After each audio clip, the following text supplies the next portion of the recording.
Las colonias en Cala Cañelles han sido las mejores de mi vida. El año que viene volveremos. De eso estoy segura.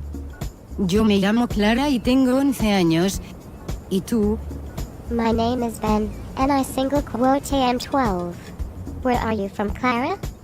Yo soy de aquí, de cerca de Barcelona. ¿Y tú, Ben? I'm from London, England. Right, I remember when I was in Cala Cañelles. It is funny. I stayed there 2 summers ago, when I was 12 years old. Ya, yo tengo 11 años, y he estado este verano. Lo que me ha gustado más ha sido el esquí náutico. ¿Y a ti? I like a lot the banana. It's the best activity for me.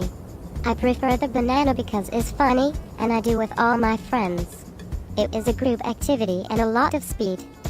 Ya, a mí también me gustó mucho la actividad de esquibus, porque pude ir con todas mis amigas en el churro. Íbamos las 8 mejores amigas juntas. Y también me ha gustado conocer a niños de otros países como tú, ingleses y franceses. Bueno, Ben, nos veremos en el próximo capítulo y seguimos hablando de las actividades de Cala Cañelles. Besos a todos y a todas. Y que pasemos un buen verano.